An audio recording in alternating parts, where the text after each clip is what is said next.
the Milky Way Diner. Okay, here it is.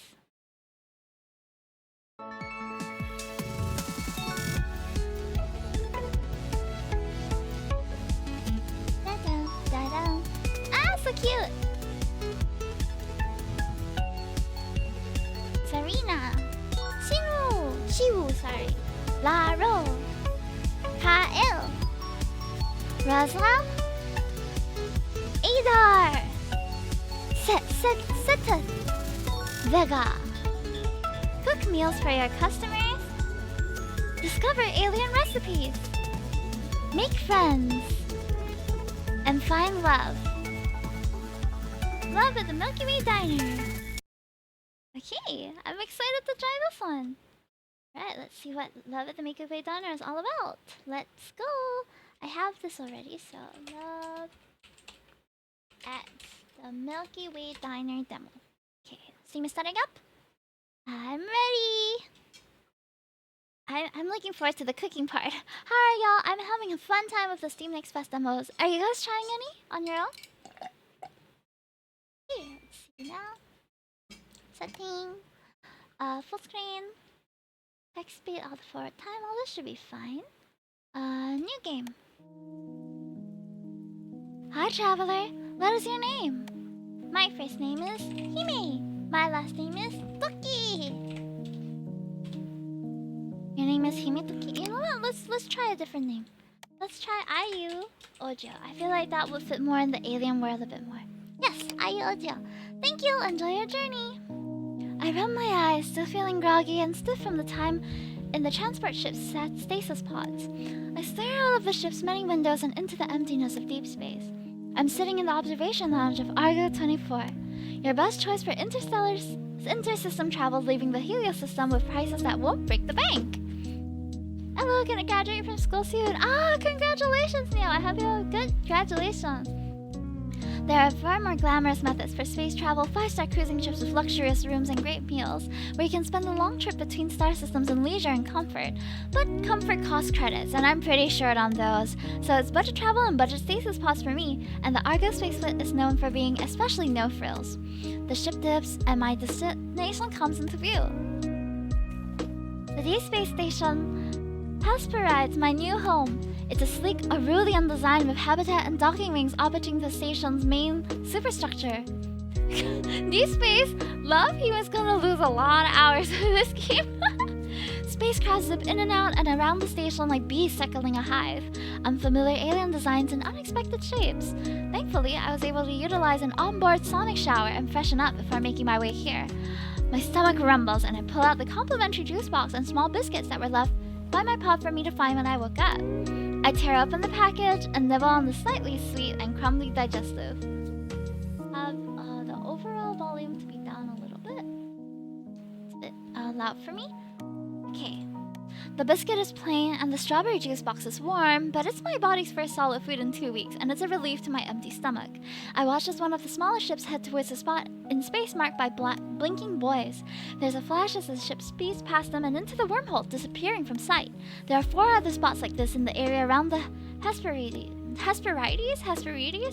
Stable wormholes, each leading to a different place light years away from here. Attention all passengers, we are now beginning docking procedures for Deep Space Station Hesperides. Please make sure to bring all your belongings with you as you disembark. On behalf of the captain and all of our crew, we thank you for choosing Argo Space Travel. Or Space Transport, sorry. I disembarked from the Argo 24 into a massive arrivals hangar. I'm immediately met with a shift in Artigov. The difference between the calibration of the transport ship and the station is slight, but there's a bit more bounce. Boing, boing, boing. All around me are ships from all sizes and shapes from across the galaxy, from large passenger cruisers and large cargo freighters to smaller personal crafts and aliens. I've never seen so many different species all in one place, hustling between ships, trying to make connections, lining up to collect their bags and moving cargo around. A dizzying flurry of fur and scales and tentacles and tails. It's too much to take in.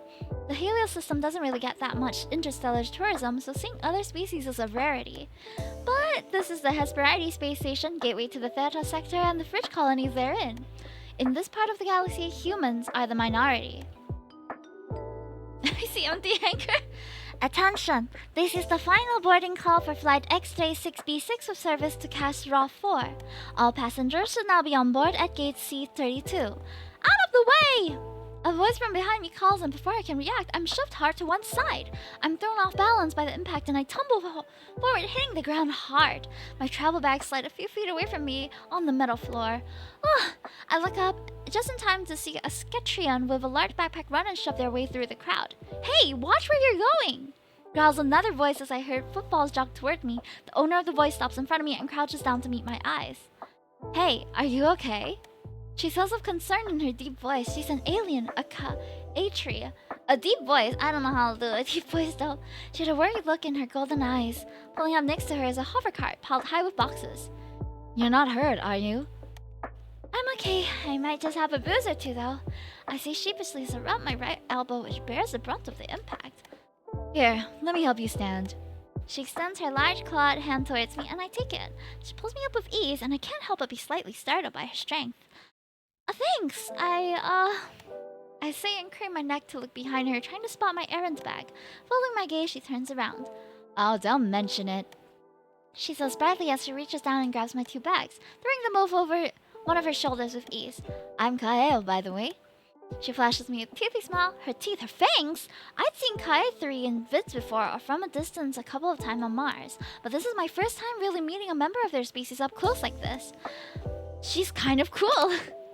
It's kind of cool, I catch myself thinking. She picked my bags like they were nothing and I struggled silently under their weight. So she's obviously pretty strong. She has fangs and claws and a wild head of hair that would look windswept if there was any wind. Even her outfit is badass with her blaster holsters on her hip and pilot jacket. She looks like she stepped right out of a Warp Racers movie. And on top of it, she's friendly and kind, rushing over to make sure a random stranger like me was okay. I return her smile gratefully. I'm Ayu. Well, Ayu, let's get you where you gotta go. Do you have a connection to catch? Oh, no connection. This is me. I'm actually moving into the station. Well, really, in that case, I'll bring you to the arrivals. I'm heading there myself. Follow me. She smiles an easy smile and nudges the packed hover cart next to her tail. It whirs to life and follows her as she starts to walk, my bag still slung over her shoulder. Clearly, she still has no intention of letting me carry them myself. I decide I'm just gonna roll with it for now. I still feel pretty rough for my time in stasis. I'm not about to protest. I dust myself off and start to follow her through the crowd. So, Ayu, you're moving in on the Hesperides. What brings you to this side of the galaxy, if you don't mind me asking, that is? We get a lot of folks passing through, as you might have noticed, but it's not every day someone decides to make an extended stay here. I guess you could say I'm making a career change. I'm taking over my late aunt's diner. The Milky Way Diner? Yeah, how did you know? The Milky Way Diner is a Hesperides station staple. I heard it was closing after your aunt passed. It's good that someone's keeping that place up and running. It's an important spot for the community here, and when you're this far away from home, community is everything. That's a lot to live up to. I had no idea it was so popular. You and your aunt weren't close. Then quickly, as if catching herself as she says, Sorry, I don't mean to pry. You don't have to share if you don't want to. No, it's okay. We weren't. Not really, anyways. I only met her a couple of times in my life when she came to visit family in the Helios system. She had her own thing going, her life out in deep space, the diner. My parents never really had the creds to take us out of the system to visit. Then about a month ago, we got word she had a stroke and passed away. And when we got the will, it said she would like one of her family members to take over if possible. Sarah, thank you so much for the 25 months! Thank you! Much appreciate. She didn't have any kids of her own, so here I am. So you just dropped everything to come out here? That's pretty bold for someone who's never left their home star system. I'm impressed. Not too much to drop when the company you've been working for goes bankrupt and you're out of a job. A fresh start sounded pretty good after that. It's true, no job, no love life. My friends from college and I had drifted apart. Sure, my family was there, but they all had their own stuff going on. There really wasn't much of anything holding me back. Buying a one-way discount ticket to the gateway of the theater section and running a diner with no experience seemed like a much better option than just continuing to aimlessly drift around home. I get that. Sometimes change is good. Kyle reaches over and gives me a gentle and reassuring pat on the back. You got this. I'm sure the Milky Way Diner is in good hands. There's a warm and reassuring look in her eyes. She's so easy to talk to. I'm thankful to have met someone as kind as Kyle as soon as I arrived. And what about you? You say we get a lot of folks passing through, so I guess it's safe to assume you live on the station? I'm a cargo runner, so I'd sooner say I live on my ship rather than here. The Hesperides is kind of like a home base for me, though. Got a good steady list of clients here, not too far a trip from Ranon, and the people here are nice. And what kind of cargo do you run? That depends. On? Kyle's ember eyes narrow and her ears switch slightly. You're not a Gabi agent, are you? Kyle said with a conspiratorial edge to her voice, the Galactic Alliance Bureau of Investigation. No? There's an obvious uneasy tone in my voice. I'm just messing with you, she says with a laugh. I transport the usual stuff, tech, food, alcohol, medicine, fun stuff like that. I do supply runs for a couple of the on-station merchants. You could place an order with me if you needed some ingredients that can't grow on the agricultural deck. I've great whiskerfish supplier back on Ranon, also. She leans a bit closer and says, just a bit quieter. I've connections in just about every sector of this galaxy. Whatever it is that you need, I can find it. For the right price, of course. Or the right person.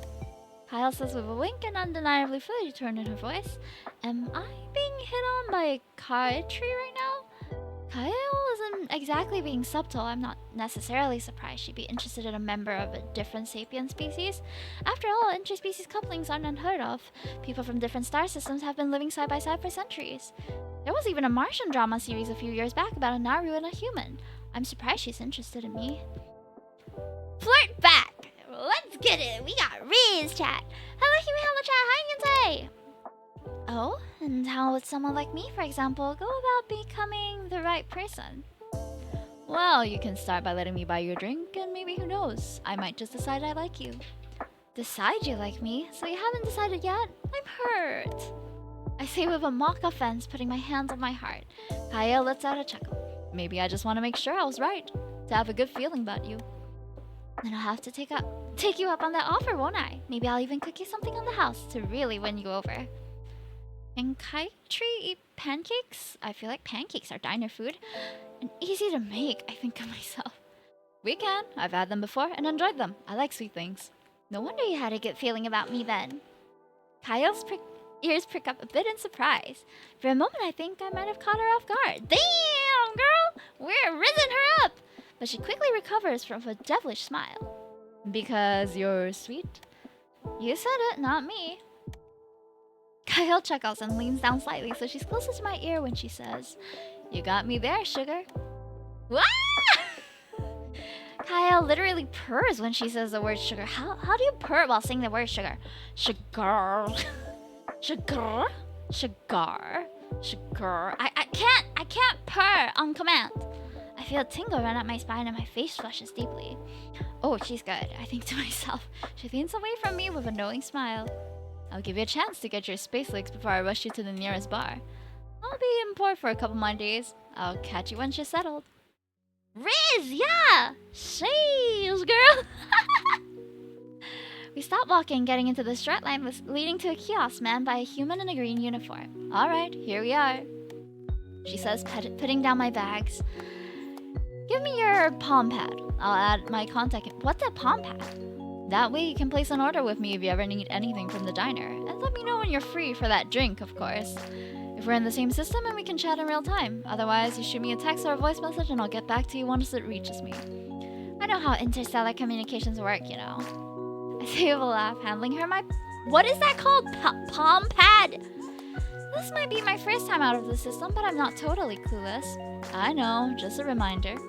She says as she types her contact details. She hands my plan pad back to me.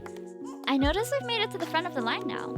I've got to get all this stuff where it needs to go, so I'll hit him first. I'll be seeing you around. See you around, Kyo. She puts a large hand on my shoulder as she passes by me and walks up to the kiosk, her hovercar following behind her. You mean that's intergalactical Riz? Yes, I do. Officer Shiwo Morency, what's the head of security doing checking arrivals? From where I stand now, I can get a better look at the human man behind the kiosk. Officer Shiwu, as Kyle had called him. He has wavy chocolate brown hair that curls around the nape of his neck and a stern expression on his face. He's not too tall, with an athlete's build. But I hear plat with plam pat. That's what they call a phone in this game. I can't help but notice the prominent bags under his dark eyes. He looks like he hasn't had a good night's sleep in ages.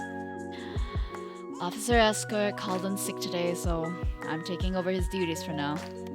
Can I please get your name and purpose for your visit to the station? His voice is deep and soft with a stern edge and a slight fringe planet accent. Fringe planet accent? Is he like... cowboy? Really, Shiwo? We gotta do this whole song and dance every time? It's not like you don't know my name and call sign by now. I know your name, Kyle, but regulations are regulations, and there are questions I need to answer every person who goes through arrivals. Now, can I please get your name and purpose for your visit to the Hesperide station? Kyle's tail twitches slightly in irritation as she rolls her eyes. Kyle Vashruna, cargo delivery for Ashkesk General, Haley's Roswell's, and Wayfarer's Rest. Shipping manifest will be all under this call sign Starblazer. Shiwo types away quickly at the hull screen in front of him, giving him the manifest a quick read. Thank you. Everything looks like it's in order. Looks up from the screen at Kyle. Also, this is your reminder that all weapons are left on the ship. She flips open the flaps of her holsters with a flourish, revealing the empty pockets. I know. It's not like it's my first time here. I'm only reminding you because you forgot last time. Because I was in a hurry. I had that roll that needed to get back into temperature control. It was losing freshness by the second. They're going back and forth like this, but Kyle doesn't sound angry. Just mildly annoyed at the bureaucracy of it all. Kyle seems to be the type that chafes it up against rules and regulations, and Shu doesn't seem to be the type that loosens protocol for anyone. Arms out, just gonna give you a quick scan, then you're free to go. A pair of spherical float droids deploy from behind the kiosk and float on either side of Kyle and her hovercart. Scanning, please hold still. The two droids emit green scanning beams. Scanning beams? Scanning beams? Scanning beams and float around Kyle, scanning her and her cargo. By the way, you look more exhausted than usual today. Are you holding up all right? That was Shiro's turn to roll his eyes. He sighs a bit and rubs the back of his neck. I appreciate your continued concern about my well-being, but really, I'm fine. It's nothing new. Still, you should check in with Saria. I did a couple days ago, but as I said, I'm fine. Shiro's face softens as he speaks. The droids finish their scans and the green light goes off. No forbidden articles or pathogens detected. Kyle von Runa, you are free to proceed into the station. Please enjoy your stay. Okay. I brought you some new herbal tea from Ranon. I'll leave it at your mail locker. Thanks, Kyle. I'll be sure to try it before bed tonight. You better, and let me know how it goes. I'll catch you later, bud. With that, Kyle gives her cart a nudge and she walks into the station, not before long looking over her shoulder at me and giving me a smile and a wave. See ya, sugar. And with that, she disappears around the corner. I grab my bags and lock them over to the kiosk where Shiwa stands. Welcome to the Hesperides. Can I please get your name and purpose for your visit to the station? Shiwa says, meeting my eyes over his holoscreen. Ayer Ojo, I'm moving on to the Hesperides to take over the management of the Milky Way diner. Shiwa raises his thick eyebrows, and the corners of his mouth slightly lift into a small smile. Ah yes, we've been expecting you. Welcome aboard. I'm Officer Shiwu Morency, Head of Security. Can I please get you to confirm that these details are correct? I'll also need your travel documents. He hands me the holoscreen. Let me see. Ayojo. She, her. Human Helios. Nuclear European. Sure, I think that's about right. I scan my wrist chip on the holoscreen before handing it back to Shiwo and gives one a quick over. Alright, everything looks good. This is a GA Category 3 station, so all Class 4 and above weapons are strictly prohibited on the Hesperides. If you're carrying any energy lasers, phasers, electropulse emitters, or laser swords, please leave them with me. We'll store them in a secure location till such time as you leave the station. Good thing I don't carry any weapons then. Can't say I have any need for them. Shiwa smiles a bit at that. I wish more people shared that sentiment. Do a lot of Sapiens try to bring weapons on board? I ask, a bit worried. I heard stories on the news of the lawlessness of certain points of the galaxy where the GA had less control. Stories about pirates and bounty hunters armed to the teeth. Was this station the galactic equivalent of a frontier town like in the old-time Western movies? All this weapons talk better not be for voting. I hope so. We're not too far from some fringe colonies. Things are a lot rougher out there, but personally I've always felt that carrying a weapon invites more trouble than it solves. He looks up from the screen to meet my eyes. I must look worried because he quickly clarifies. You don't have anything to worry about. The station is completely safe. The Hesperides is under GA protection, and we take our no weapons policy very seriously. You won't be seeing any shootouts on the promenade. Anyway, let's see. I'll go ahead and update your access file so you can use your wrist chip to access the Milky Way diner as well as your quarters. If you'd like, I can have someone from the agricultural deck drop some ingredients off at the diner for you. Oh yeah, that would be great. I'd like to take the kitchen for a spin. I figured that much. Let's see, what else? You'll be in room 3 of Living Block B. Your room will have a bathroom with water and sonic showers, a tub, and a kitchenette, as well as your bed. Sheets and pillows are provided, and the room has been prepped for your arrival. There's also a common space with a living area and larger kitchen. Your neighbors have already been told to expect you. Please make sure to introduce yourself when you get the chance, as you'll be sharing the space with them. I heard about similar setups in other stations and space colonies. Life in space can be isolating, so dwellings and neighborhoods are often planned with an emphasis on community building. Noted. Do you like living here? I've never lived off-world, so I'm not super familiar with station life. I do, and I'm sure you will too. Sharing space with your neighbors and living alongside different species can take some getting used to if you're not accustomed to it, but you'll get settled soon, so try not to worry too much. That's reassuring to hear. This is all so new to me. It's not the biggest station. Functionally, it's kind of like living in a small town. There's the good and the bad that comes with that.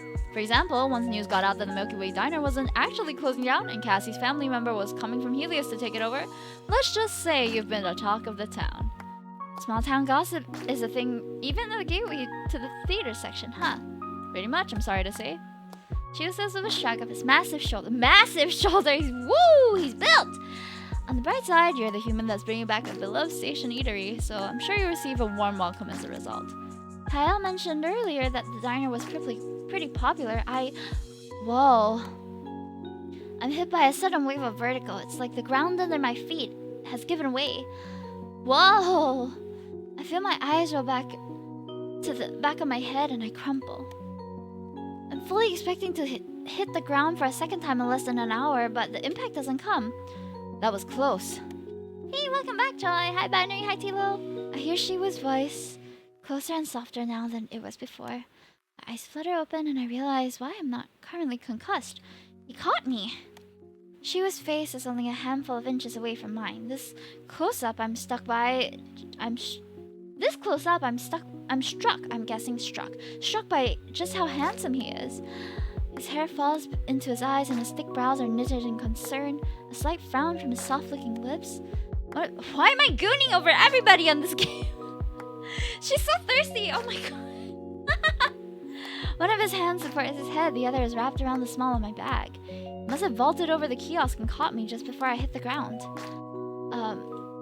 My head is spinning, my eyes going in and out of focus. I don't dare to try and stand on my own. Easy there. Looks like there are still some sedatives in your system from the stasis pod. She says gently. We look into each other's eyes for a few moments.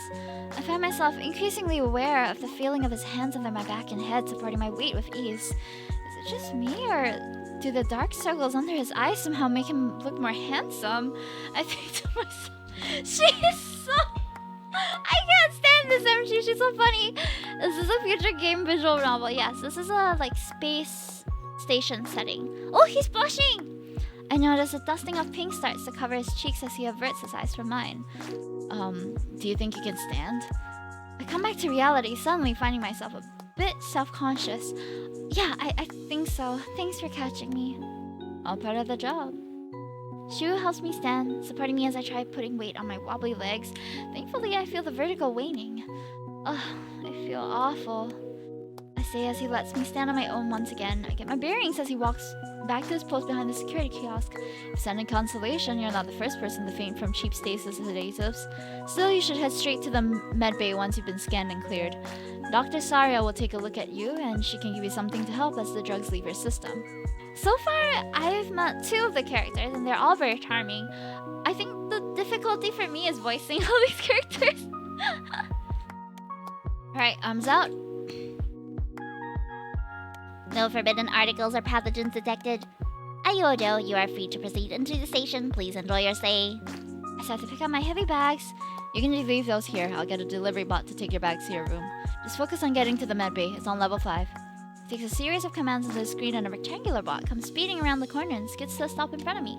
With a series of cheerful sounding beeps, beep beep beep beep beep, it splits from the vertical seam down its middle and a compartment filling the gap between its 2 halves. As I place my bags into the compartments, I notice a small velvet cylinder perched on top of the front half of the bot. Is it wearing a bellhop hat? Beep beep beep boop. Chirps the bot. I know better than to enter more precise simple AIs like this, but I can't help but think it sounds happy. It's certainly not regulation. I'll have to talk to Roswell about this. Shiwu mutters under his breath. Now loaded with his cargo, the delivery bot closes the compartment and it speeds away as fast as it came. Thanks, Shiwu. I guess I'll see you around then? Shiwu gives me a full bright smile. See you around, Ayu. Enjoy the rest of your day. She struggled. Yeah, I struggle with the low voices very much. And behind me, I can hear Shiwu call up the next person in line and start his spiel all over again once more. A light chime goes off as I enter the med bay. I'll be with you in just a minute, calls out a calm feminine voice. Just take a seat in the waiting area. The office is small with a dividing wall separating the treatment and waiting area. As I take a seat, I sneak a peek into the treatment room. There's an examination table as well as an open med pod where a short Arulian woman in a hospital gown sits. A Naru in a doctor's coat faces her, looking her at the notes in her holopad. The same voice from before, the one belonging to the doctor, continues. As I was saying, thankfully your time in the med pod has healed up your skin from the burns you suffered, and all damage in your eye was thankfully reversible. I'd still advise limiting exposure to unnecessary visual strain for a few days, limit screen time, and get a lot of rest. However, Vega, I'm afraid you'll have some permanent discoloration in your skin. I doubt this is what you wanted to hear. Sadly, Arulian skin is particularly prone to scarring, especially after a trauma like the one you faced. There is, of course, a possibility that it will continue to fade as time goes on, and if you'd like, I could put you into contact with a cosmetic dermatology specialist in Kaios. He's an old colleague of mine and very skilled with reconstructive procedures on Arulian skin. The patient sitting on the metapod, Vega speaks up. Her voice is sweet and carries almost a melodic-sounding Arulian accent. Thank you so much for your treatment, Dr. Saria. That's okay, really. I don't mind the scarring too much. I'm just happy I'm safe. You're incredibly fortunate that Officer Shiwu was able to get there when he did. From what he told me, that rusty old ship you flew in was a death trap. You're lucky only the tertiary fuel line burst. If it had been the secondary or stars forbid the primary, there may not have been anything left of you to put in the medpod. Now, here are your clothes. You can go ahead and get changed in the washroom over there. I'm going to take a look at the next patient. Thank you, Vega says as she hops across the medpod and walks over to the bathroom, closing the door behind her. Alright, you can come over now and take a seat on the examination table here. I follow the doctor's instructions, walking to the examination table and taking a seat. Hello, I'm Dr. Saria. How can I help you today?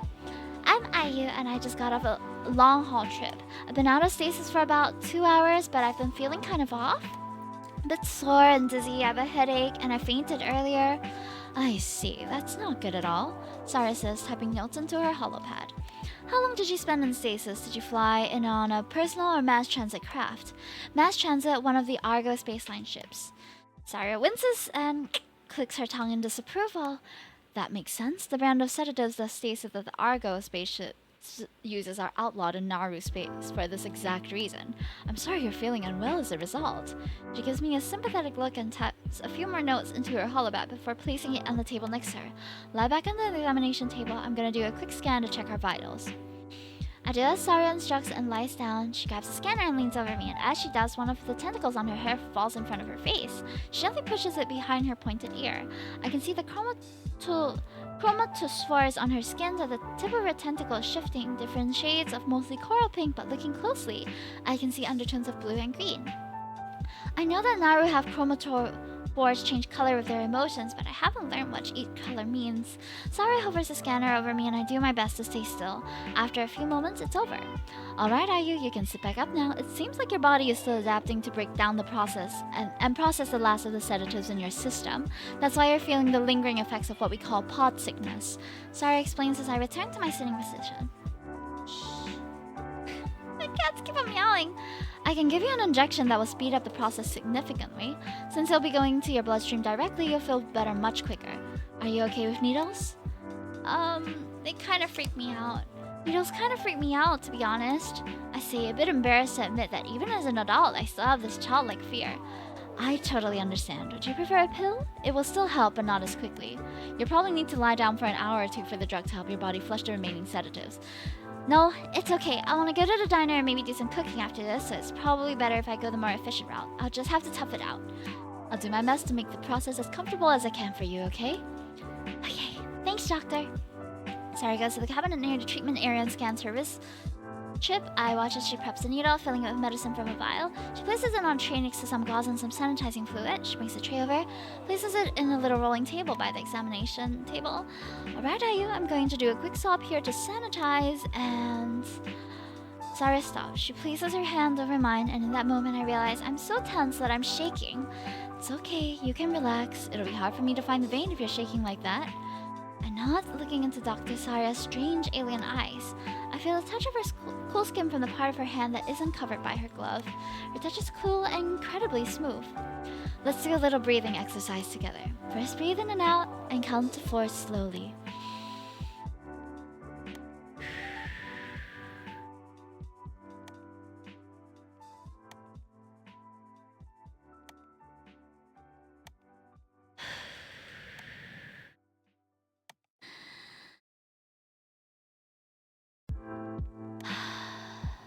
I feel much more calm now. Thank you, Dr. Zarya.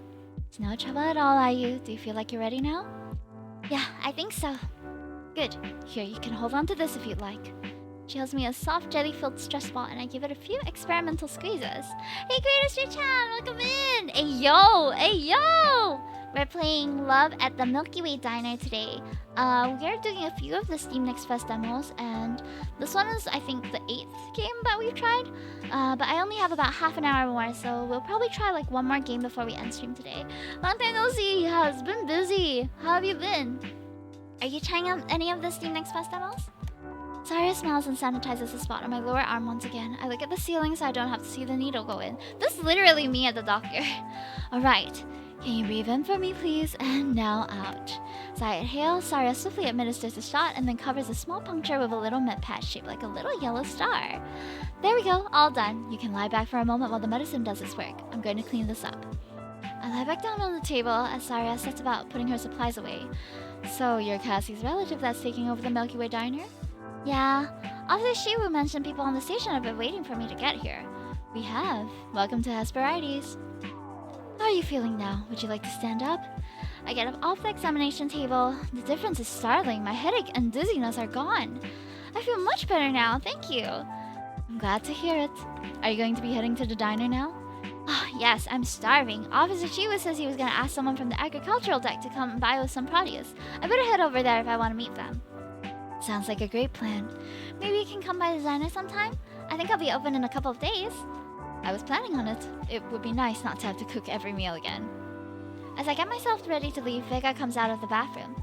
Alright, I'm off. Thank you so much for everything, Dr. Zarya. It's my pleasure, Vega. Please feel free to come back if you need anything else. If you have the time before you head to your room, would you consider stopping by the tech office? Our station's lead technical mechanic, Roswell, has been looking at your ship. They will want to talk to you when you get the chance. Maybe you can walk with Ayu here to the promenade. You'll need to pass through it to reach the tech office, and maybe it'll be good to you to get a lay off the land, or so to speak. Zarya turns to meet my eyes. Would that be okay with you, Ayu? I think it would be good if you stuck together, less likely for one of you to get lost. Yeah, sure, I don't mind. Fantastic. You both remember what I said. Try not to push yourselves too much, okay? And please come back next time you need a medical assistance. You've got it, Dr. Zarya. Thanks again for all your help. I walk over to Vega and she gives me a polite bow and greeting. I return the gesture.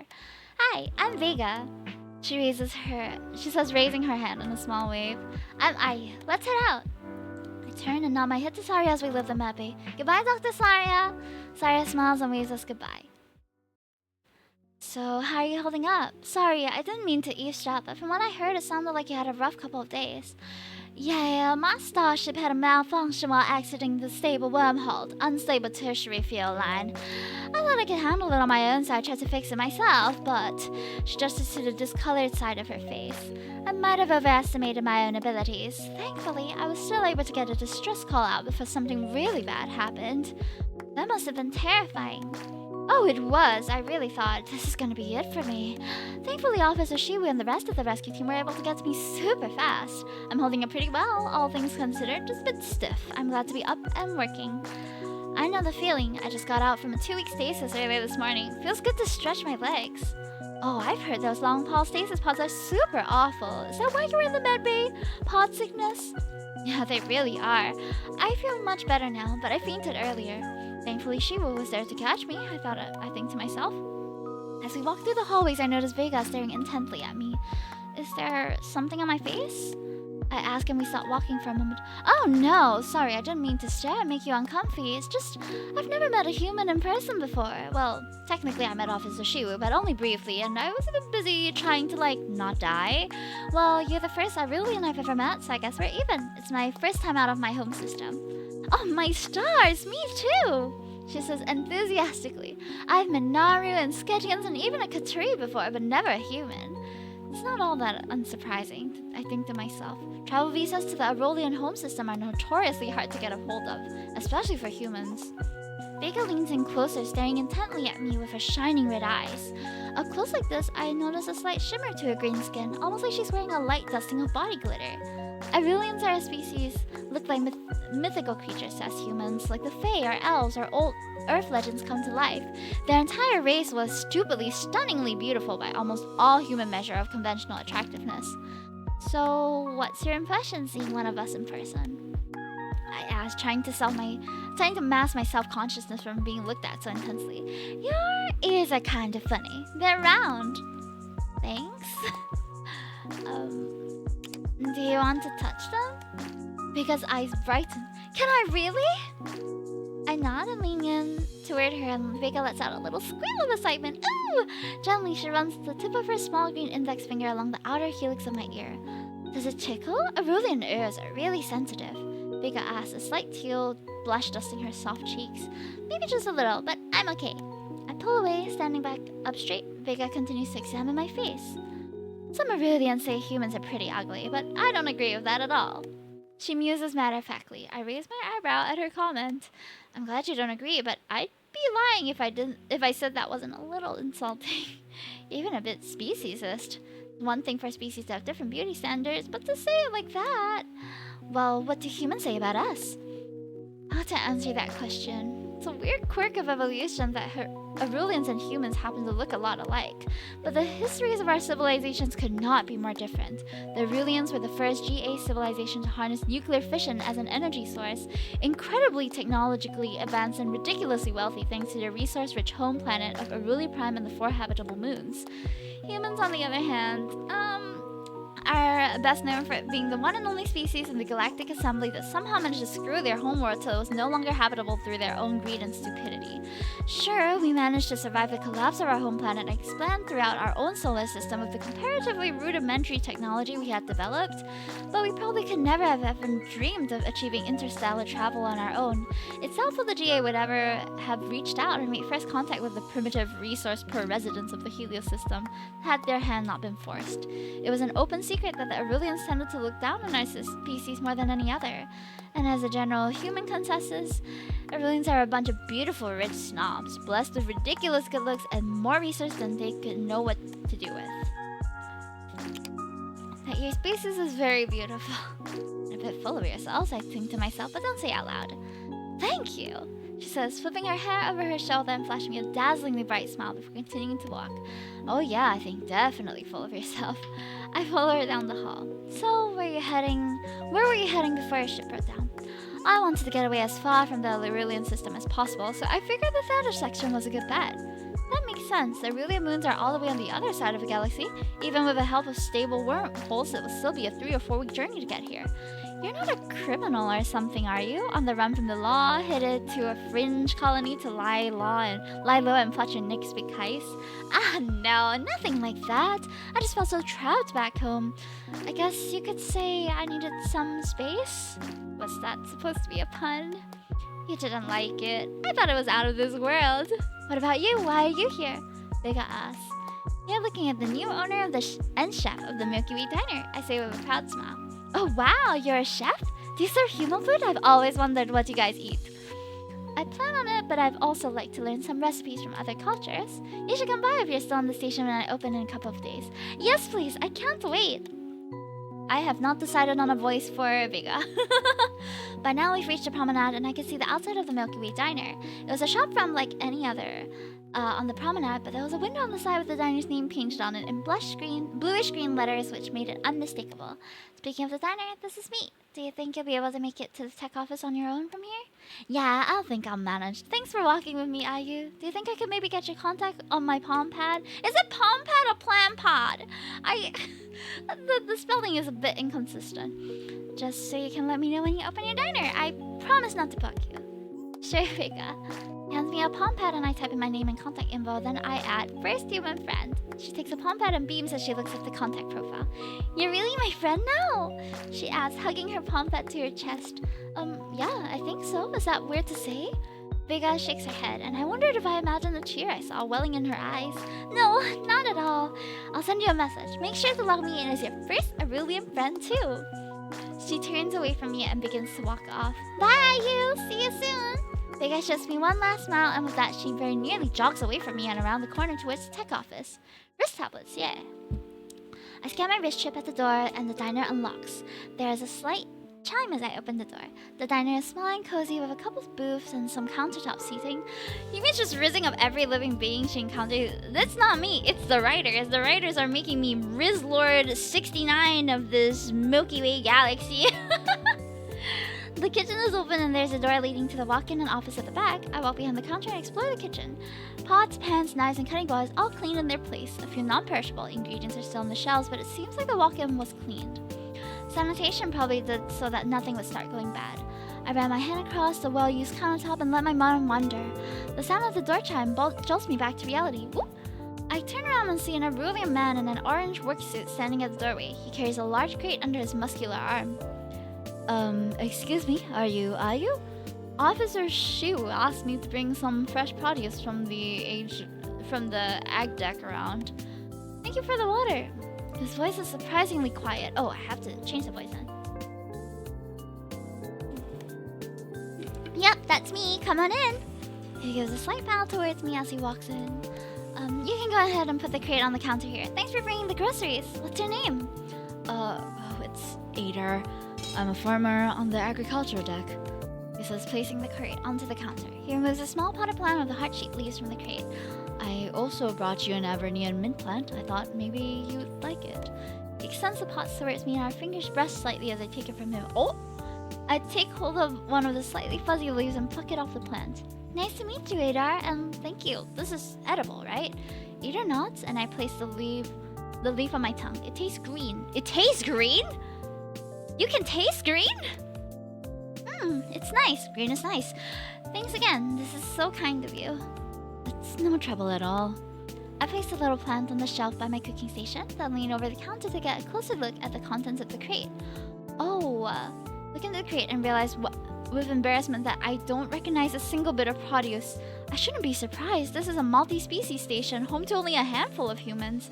Of course the ag deck would be more focused on growing crops, catering to the myriad of other species they call the Hesperides home. I spot a tomato hidden among the unfamiliar fruits and veggies. At least I know what to do with one of these things. Is something wrong? Ader asks, worried eyes moving from the crate to me and back to the crate. No, nothing's wrong. It's just that I don't really know what any of these are except for the tomatoes. I know those. I've never left my home system and we don't really grow many crops from other planets on Helios. Oh, that makes sense. Sorry, I should have just brought you things you'd be familiar with. He avoids my eye. The poor guy looks terribly embarrassed. Don't be, you didn't do anything wrong. Everything looks really interesting and I'll have to learn to cook with what I can get on the station sooner or later. Ader's expression brightens, meeting my eyes once again. If you like, maybe we could do a little taste test. You could sample the produce I brought and I could tell you a little about each one. I'd like that. Should I get out a cutting board? No need for you to get out anything dirty. I'm sure this will be fine.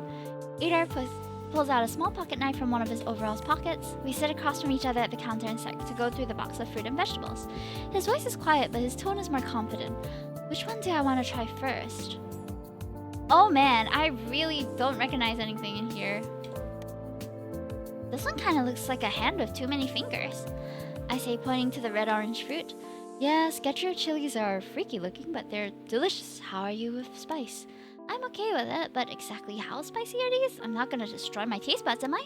It's not that spicy, so you should be fine. The peppers from your home system have a chemical called capsaicin that makes them spicy. This one has a bit of that too. But they also contain hydroxy alpha sanchul, which has a more tingly effect. That sounds cool. Let's give this thing a try. Ada breaks off a finger from the chili and hands it to me. I go for it, taking a big bite. It's crunchy and very similar to the peppers I've had before. The heat is subtle, creeping up before the tingling hits, numbing my tongue slightly. It's tasty, and the numbing spice is kind of addictive. Mala! How is it? Not too spicy? I shake my head. No, not too spicy at all. It's pretty tasty, actually. Okay, good. How about this flower ball? Oh, Atlas beans. They are a staple in the Arulian system. We have these in some form or another a couple times a day. You can make sweet or savory dishes with them, and they're a great protein source. This is beans? It's a pod. He picks up the sphere and shakes them in my head. Next to my head. There's a slight rattling coming from inside. Here, let me show you. He peels back a part of the membrane and shakes 5 large indigo beans out of the pod and into his palm, which he then extends towards me. You can try them raw and fresh from a pod like this, but it's more traditional to cook them. The flour here is edible too, though it's more so used as a garnish to make the dish pretty than it is to something you'd actually want to eat. I decide to pass on the flour and go ahead and try one of the beans. It pretty much tastes how I expected, like any other raw bean I've had, a bit starchy. I can see why. I bet if I cooked them, they'd taste much better. How about this one? I lift up a purple and yellow vine bearing purple fruit. Crushy berries from Ranon, the ultimate superfood. These are an incredibly important food source for the kai tree, and they're also an incredible crop to grow on ag decks. On top of being full of antioxidants, they're one of the best sources of vitamin D you can get. That's nice to have when you're nowhere near a sun, I say, pulling a berry off its vine and popping it into my mouth. Once I bite through the firm skin of the fruit, I'm left with a soft, chewy texture. There's an initial tartness that disappears quickly and is followed by a deep berry sweetness, like a combination of blackberry and a purple grape. This one kinda looks like a big radish, I say, handing Ada the big white root vegetable. It's a snow root. They grow in meltwater pods on Ranon near hot springs, but we grow them in special hydroponic towers here. Ada slices into the snow root with his knife. I'm surprised to see there are lots of lace-like holes running through the center of the root. He hands me a slice and I take a bite. It's crunchy and starty, like a potato, but there's a slight, zesty, spicy, radish-like taste. Ooh, it's nice. I like the crunch. Ada nods in agreement. There's a lot you can do with them. Cook them, bake them, mash them, and eat them raw. They're incredibly filling as well. Let's try this one. I point to the pinkish red pear-shaped fruit with a crown of spikes on its larger head. This is a ruby fruit from Sketro, he explains, picking up the fruit and slicing into it. These used to be near impossible to grow on ships. They're a cactus fruit with very specific requirements, but about 5 standard rotations ago, the Sketrians came with a gene-modded version that can be formed on a standard grow tower with some minor adjustments. Higher yielding too. Ada cuts himself off as if remembering something. Oh, sorry, I hope I'm not boring you too much, he says sheepishly with an apologetic look. The peel is edible, but it's not very tasty. Here. He hands me a peeled slice. The fruit is juicy, slightly crunchy, and full of seeds. It's very sweet, and something about its flavor reminds me of bubblegum. Last one! Point to the prettiest fruit of the bunch. It looks like a blue bubble with a pink center. What's this one called? It's a sea berry from Nauru. We actually grow these underwater in our saltwater glow shrimp tanks. These plants and the shrimp provide each other with nutrients that keep each other healthy. It's a fascinating symbiosis. Go on, try one. It just takes a little top part off before you do. I take a small crystal-like fruit over in my hand. The outer membrane shines like a bubble-like rainbow iridescence. It's almost too pretty to eat. Almost. I take off the top part as Ada instructed and pop the sea berry into my mouth.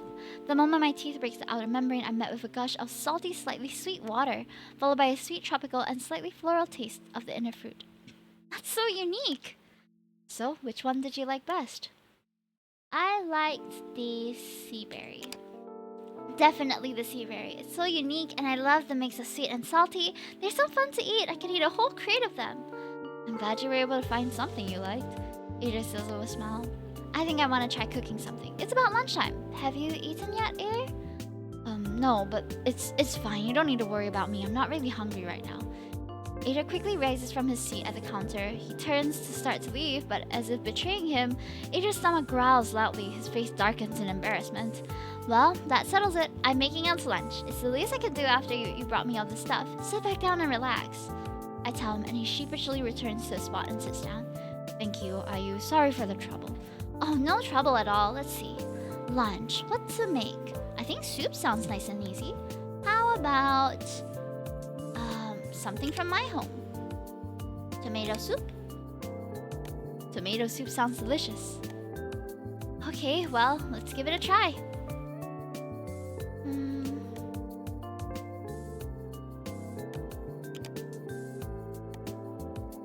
Is that it? Retainer, salt, agar, soy milk. Can I just cook like that? How do I cook? I'm so confused. Wait, so we need this.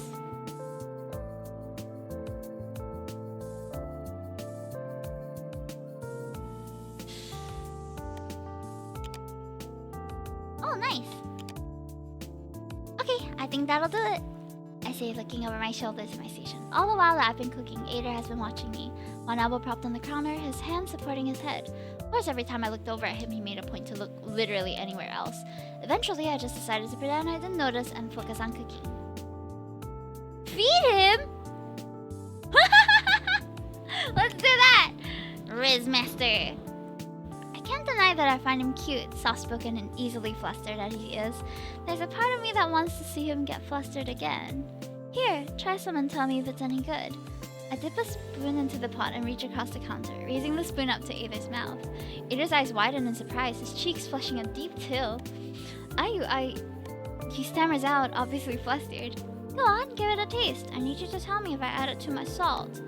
Ader closes his eyes and takes a taste from the offered spoon. Yeah. So, what do you think? It's perfect. It's so delicious, he says with a bright smile.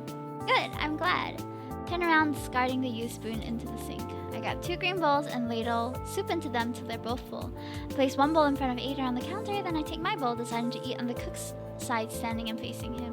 Alright, here you go. I hope it's to your taste. If you hate it, I can try to make you something else.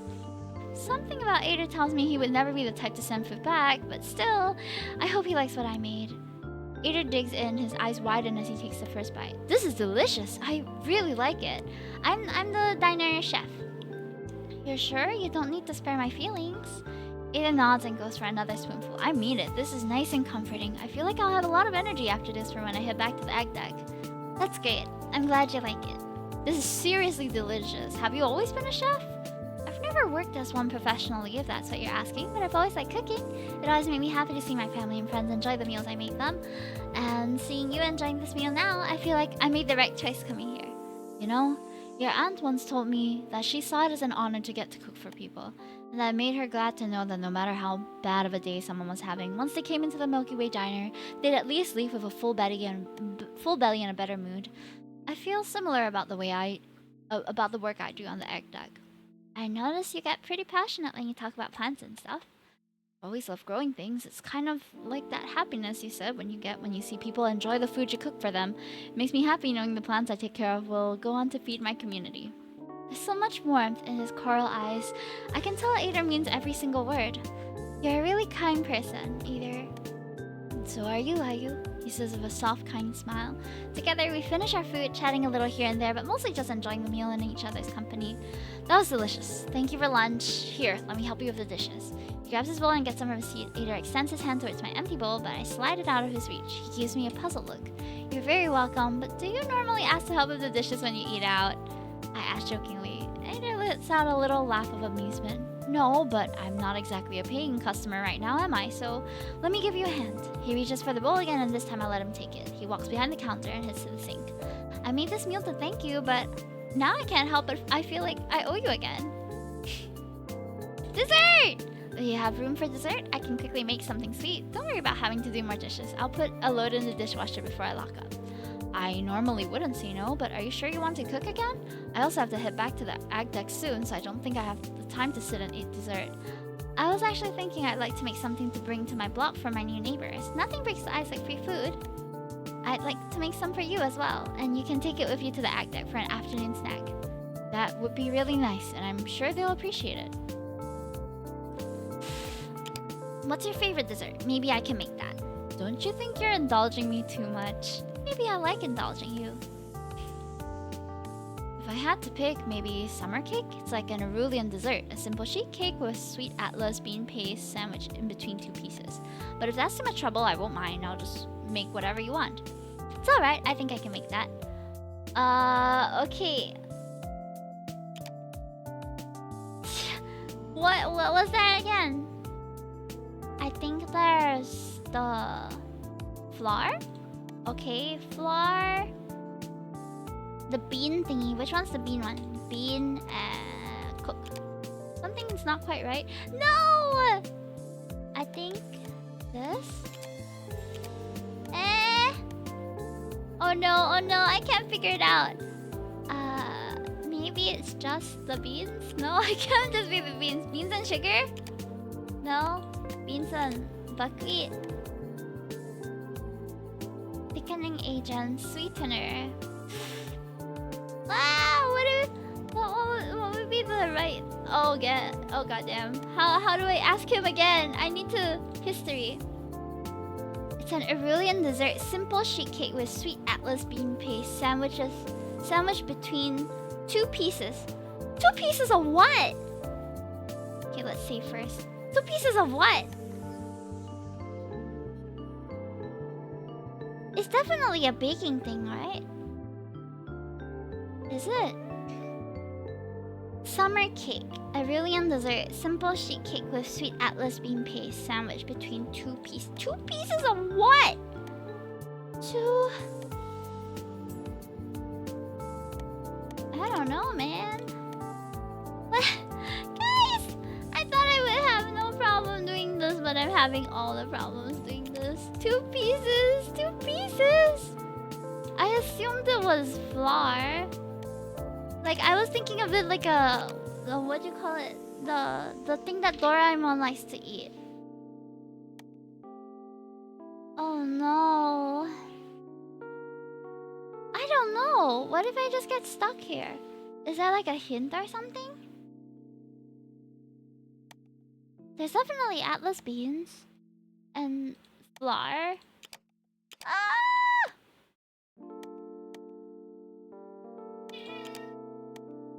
Or is there no flour? I'm so confused. Okay, it's not this. Guys, I don't know what's the right thing.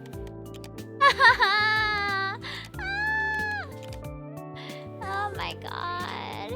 Yeah, that's my cat. I'm trying to figure it out now. 2 pieces of what? Definitely not the peppers either. Just put agar? No. Buckwheat flour. Flour was my first go-to. I don't know what else it could be.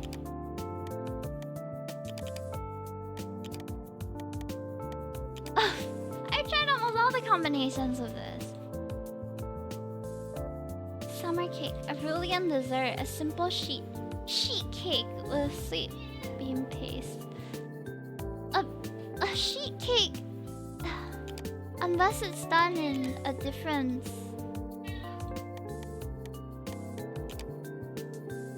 Unless it's done on saute instead, which I don't think it is, but who knows?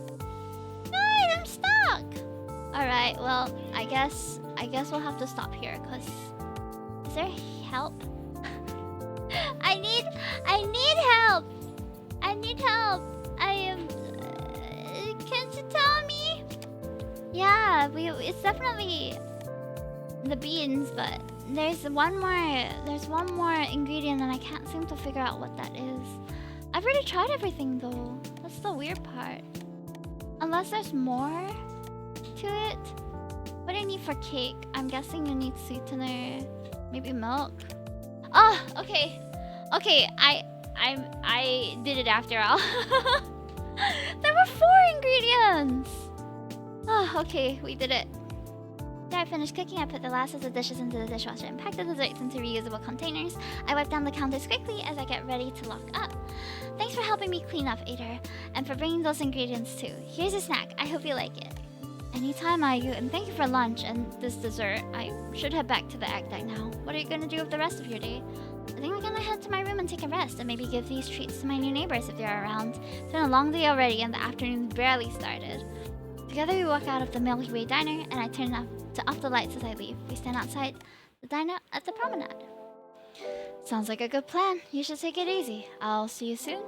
Let me give you my contact info. I used to drop off produce weekly for Cassie. I'll do the same for you. I can't guarantee I'll have the same stuff every week though. That sounds great. Thank you. I hope you have a good rest of your day either. You too. Okay. Oh no, not dang it. There's gotta be a way out of this. I told you, you've got to keep your eye on your opponent's rook. I round the bend and take in my surroundings. There's a large common area of a sunken conversation pit where two people, a human with red hair and a Sketrian, are playing holochess. There's an opening in the right wall leading to a common kitchen, and 3 doors which I assume leads to the residents' apartments. This human game is too simple, and I believe with this move, the Sketrian moves the aforementioned rook and captures the human's king. I win and your credits are mine. The red-haired human looks crushed. Come on, Setith. Best 2 out of 3. That's not what we agreed upon. Besides, I've got work to do. Human follows his gaze, their eyes landing on me and their faces instantly breaking out into a smile. Hello! I gave a small wave. Hi there! You must be the new neighbor! She would message me saying you'd be on your way soon. I'm Roswell. Nice to meet you. They climb out of the conversation pit and hold out their gloved hands to shake. Roswell's grip is firm and their handshake is, well, enthusiastic. I'm Ayu. Nice to meet you too. I'm your new neighbor, I guess? I'm taking over the Milky Way diner. Sorry for interrupting. It seems like you two were in the middle of a pretty heated battle. Hardly. I had just finished claiming victory. Setith turns off the holodeck and climbs out of the conversation pit as well, standing beside Roswell. I'm Setith, Seskertarat, researcher. Roswell elbows him in the side. Now do the thing like we practiced. They say out of the corner of their mouth. Setith rolls his yellow eyes and extends a 3-fingered scaly hand, offering it for a handshake. I take his hand in mine. I feel a bit odd, a bit cold, and a far different shape than I'm used to, but altogether a well-executed gesture. After Setith lets go, Roswell gives him a friendly pat on the back. There you go, bud. You killed it. Roswell leans in towards me and whispers. Setith was super nervous about making a good first impression on our new neighbor. He even asked for a refresher on human greeting customs. I did not. Setith sputters, embarrassed, his tail switching back and forth in agitation. What is the Sketrian greeting custom? I'm grateful you made the effort and, well, my voice trails off. I really should have brushed up my interspecies relations before coming all the way out here. Setith clears his throat and shifts awkwardly. That's, well, the thing is, how should I put it? Roswell leans in towards me and whispers under his breath. Sketrian greetings are kind of intimate. By mammal standards, it's hardly my fault you're all so weird about your chess. I'm sorry, Chess? Setith pinches the bridge of his nose and sighs. Allow me to demonstrate. Roswell suddenly looks very interested in their palm pad, averting their eyes and absent-mindedly scrolling through messages. Setith turns to the empty space on his side and folds his left arm behind his back. First, I would like to make a fist over my heart with my right hand like so, and then reach out and place my palm over your heart. Setith minds the motion into empty space, keeping his palm in position for about 3 seconds. His movements are gentle and undeniably graceful. He then puts his arm and turns back to face me. You would then reciprocate the same gesture. In essence, it's an expression of trust, a way to prove that you're no threat. Having another's claws right above your heart is a risky position to put oneself after all. Hi, Dungeoneer! Much love for the princess. Thank you, thank you. I feel very loved. Thank you so much for coming in. How are you? I glance down at Setith's hands, these 3 massive, thick yellow claws at the end of strong, scaly digits. There's also this gesture as an alternative. He puts down his middle finger and makes an arcing gesture from his forehead outward. As a non-Sketrian, this will suffice. We understand that other species don't have the same boundaries as we do. Though if I were to introduce myself to another member of my own species, this way it would come off as cold at best and hostile at worst. I see. In that case... I step in front of Setith. I'm a bit nervous, but there's no going back now. I steady myself and just go for it. I mimic Setith's actions from before, folding my left arm behind my back and making a fist with my right over my heart. Then I reach out, gently place my hand over Setith's heart. Time slows down a bit at that moment. Even through his clothes, I can feel his body is colder than a human's, and I can feel his heart. Says his heart beating hard and fast under my hand, his chest rising and falling under my palm. I look towards his face, and a small smile is playing on his lips. I feel heat rise to my face and realize a second too long has passed. I remove my hand back quickly as if burned by a stove. If Satis notices, he says nothing. It's good to meet you, Ayu. Satis says with a warm tone. I don't know. Oh no, don't you have like a little snack that you can have? Left hand behind his back, he makes a fist with his right chest, places it over his heart, then reaches out and places his palm over my chest where my heart lays. His large, cold, clawed hand is still and unmoving in my chest, feeling my heartbeat. I understand why this is an expression of trust for his species. He could rip the heart out of my chest if he wanted to, literally. It's good to meet you too, Setith.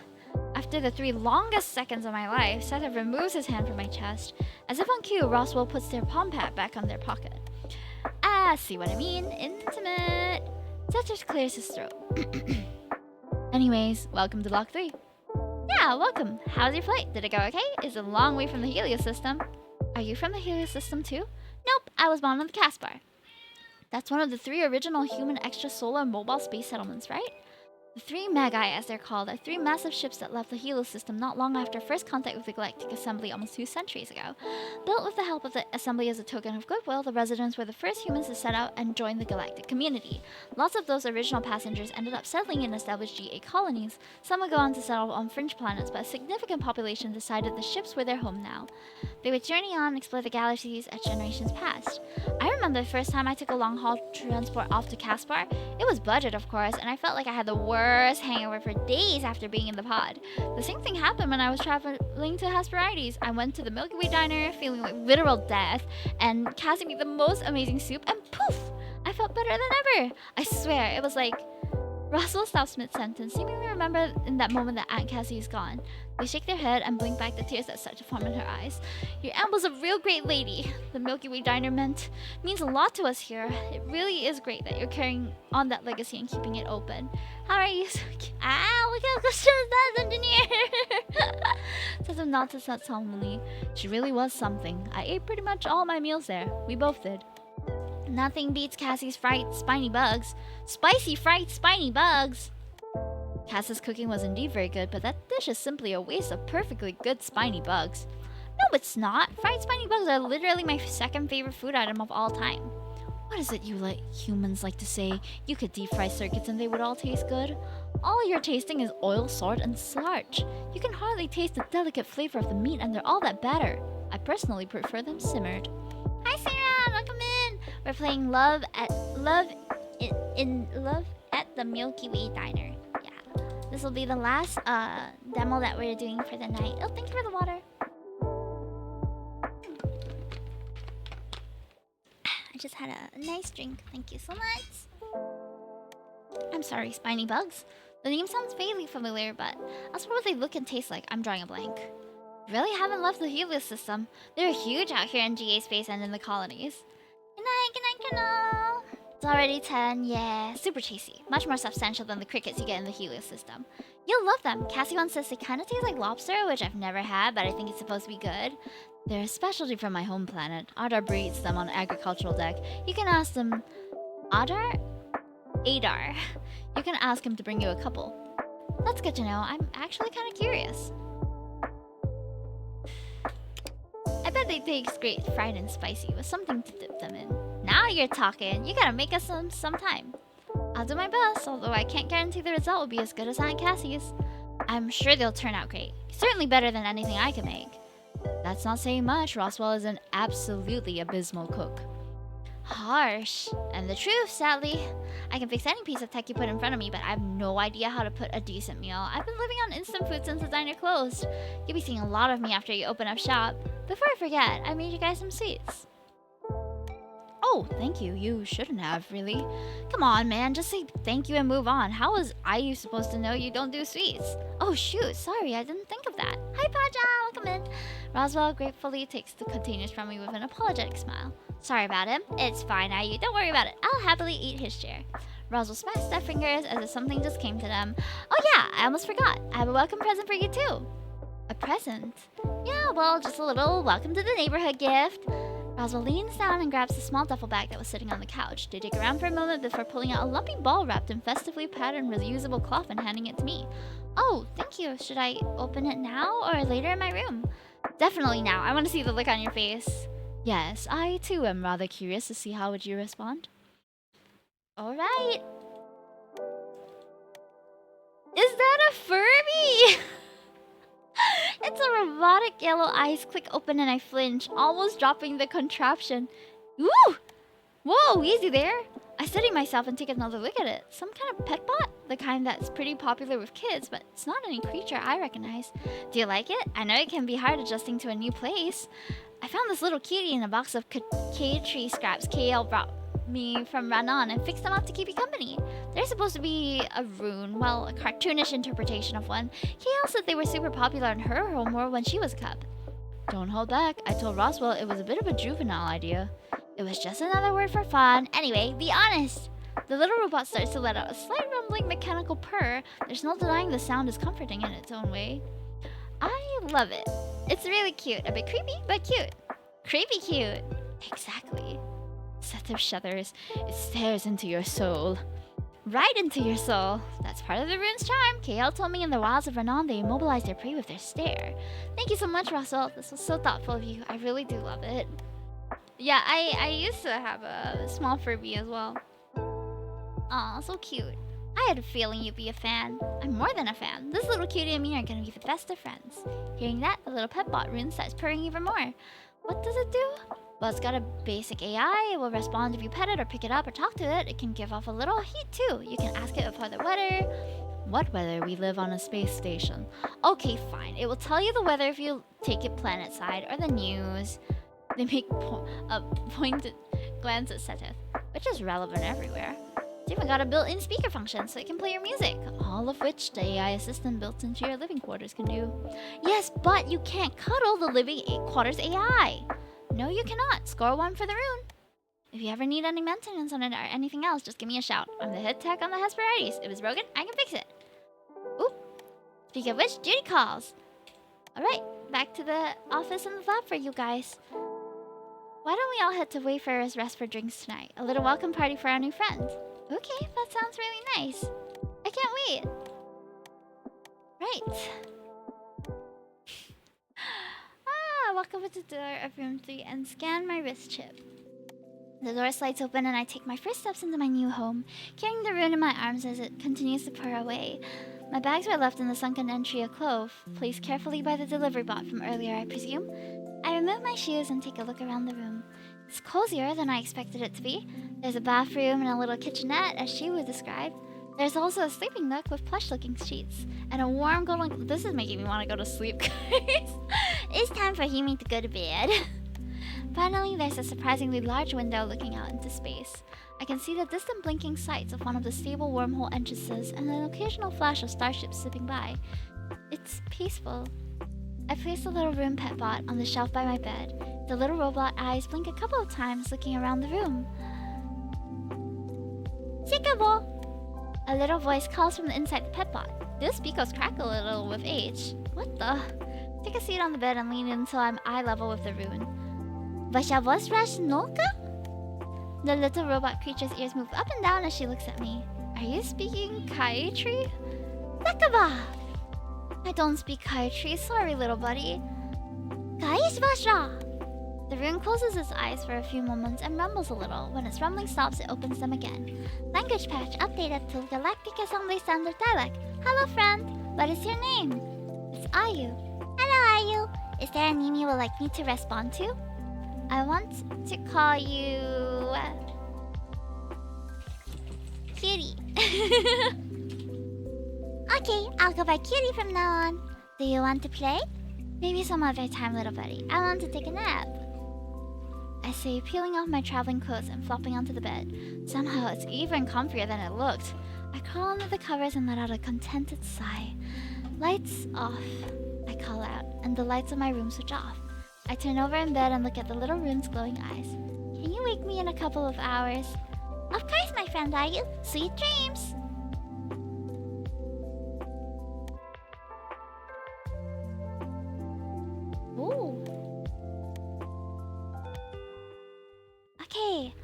going to just stop here because I think this demo is pretty long.